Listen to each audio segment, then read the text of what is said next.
So Miller is back, and he'll do conditioning skates to get back into form here. So he's back with the group. I think everybody skated. I don't think anybody took a maintenance day at all. And as far as lineup tomorrow, we'll probably make a goaltending change based on the work to rest ratio, and I don't expect much else to change for a lineup. Has Collins skated yet? I don't believe he skated this morning, but he was with us this morning. Could be wrong on that, Bill. But he's with us. It'll be a few days before he comes into practice with us. So. As far as the comfort of these guys switching in game, they seem to thrive in it. Just snap of the fingers and they're on a different line. Is that just something that you've seen develop from month to month? Just develop throughout the year that they can do that. You know what I mean? I'm sorry. Yeah. No. I mean, the hope is they can do that because that I've talked to you guys many times about that. Even when we first, Tuck first joined us, and everybody really liked the Thompson, Tuck, and Skinner line. The first thing I said is let's not etch that line in stone. Everybody needs to play, to be able to just interchange immediately, in sync, and get in sync immediately. We just need that, as the future moves forward, as we know we have, guys that we can look at years out that will be here. These guys need to learn how to play together as a team of 5 every time they hop on that ice. So if a defenseman trips and a forward has to replace him, you better know how to do it. And that's our approach. It's our approach when we go through practice drills even. So yeah, it doesn't surprise me. I think we've made that an objective, and I think our guys have embraced it. And I mentioned a couple days ago, we moved Tuck from the Thompson line to, I think it was with Krebs and I can't remember who else. And the brain triggers and says, "Oh, he got demoted." It's not a demotion when you play with Krebs and maybe it was Cousins. That's not a demotion. And I want that to be it's one thing I learned in coaching, every single spot in that lineup is important when you win. You don't win and say, okay, these spots aren't important. This line isn't important. Those teams don't win. So for me, yes, every slot in our lineup is valuable. And so when we make tweaks, it has nothing to do with demoting a guy. It has to do with maybe maximizing what we can in that moment.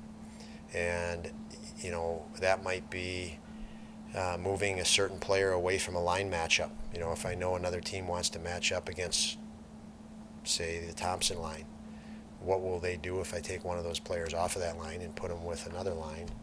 Now it causes some havoc potentially over there. So we need to be able to do that and have our guys comfortable with it, and I think they are. They're getting there. Dylan Cousins' case, I realize he hasn't scored in X amount of games, but by my eyes, it seems to me like he's playing well. He's doing okay out there. Are you seeing the same thing? Yeah, Dylan is he is still in a massive development phase of his NHL career. What he's doing exceptionally well every day. He has a great sense of objective.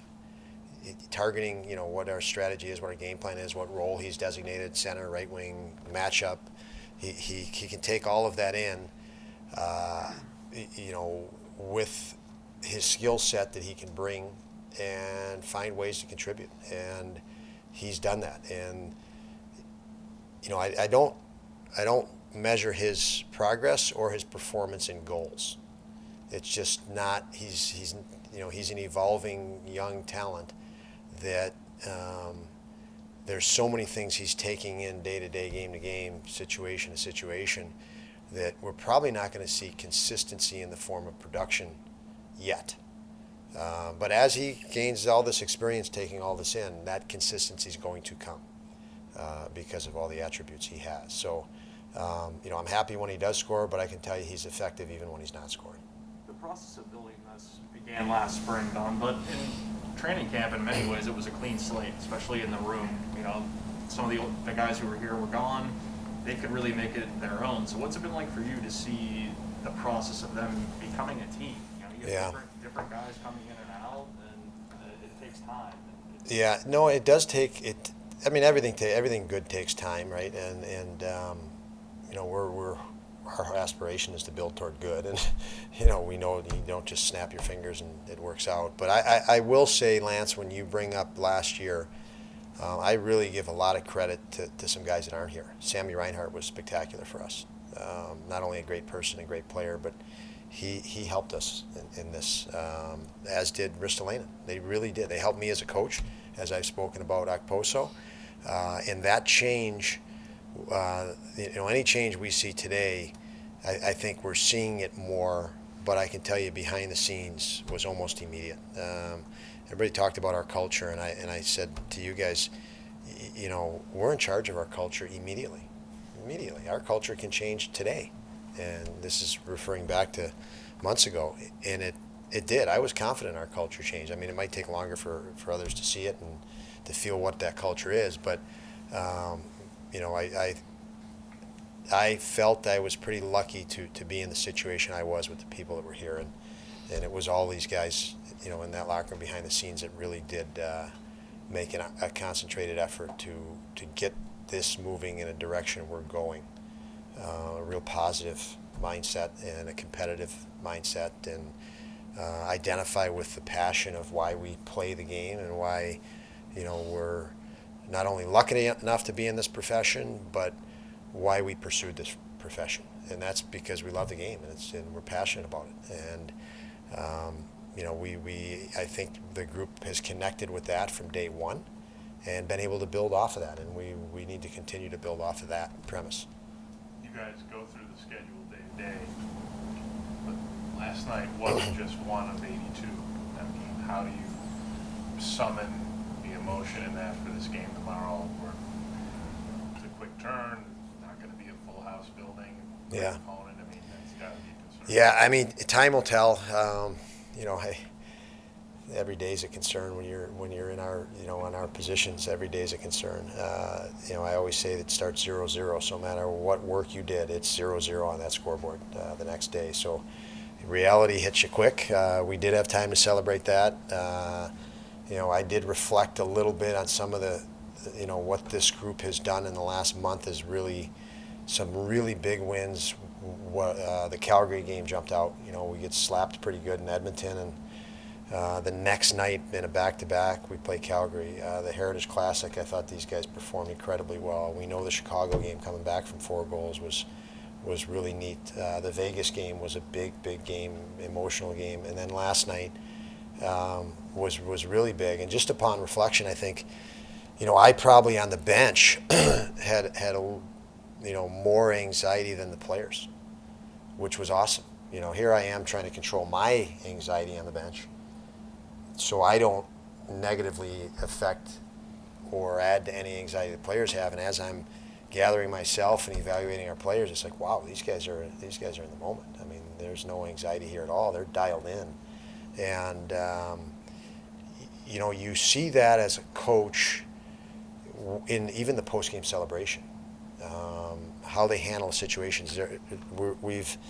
We've become very businesslike, so we don't get too high, and we don't allow ourselves to get too low. And I like that business approach that this group has identified with and takes, and we're going to need that going into tomorrow because it's a big challenge, as we know. But I do believe our guys have turned the page to tomorrow already. You know, they're you know, in some sense enjoying what happened last night, but they know they want to do well tomorrow, and I think they've turned their attention and focus to that already. Now, what's your philosophy, just in general, like when you see a lacrosse-style goal or a skillful type of a play like that? There's still a faction of people who feel that's showing up the other team, and somebody should have to pay for that if you do that. But it is a skillful play to make a goal like that. What is your philosophy on that? Yeah, I don't know if I have a philosophy on it. I guess I'm too preoccupied with too many other things, Paul. I don't know on that. I think I watched that happen, a goal like that again last night, and hey, there's no rule against it. So Would you Why- yell why at are your we- players if he did that? would I yell if it was a 1-1 game and he missed it and he could have scored another way? I probably would. Yeah, if it was an easy tuck in and you're going for a highlight goal instead of taking care of business, I would. But on that premise, it's. I mean, these guys are scoring that way, so it's not like they're just trying it. There's actually some of these that you wouldn't have scored if you didn't do that. I mean, the goalie had everything covered, so the only thing to do is carry it and lift it over his shoulder. So they've actually taken that particular play, and you tell me how you would score otherwise on a goalie. The one last night was a little different. It was an open net, but he still went around his teammate. I don't know if you can get around him more efficiently than they actually did in those plays. So there's a business sense approach to me in that regard. It might have been the best way to score the goal, and that I have no problem with. Yeah.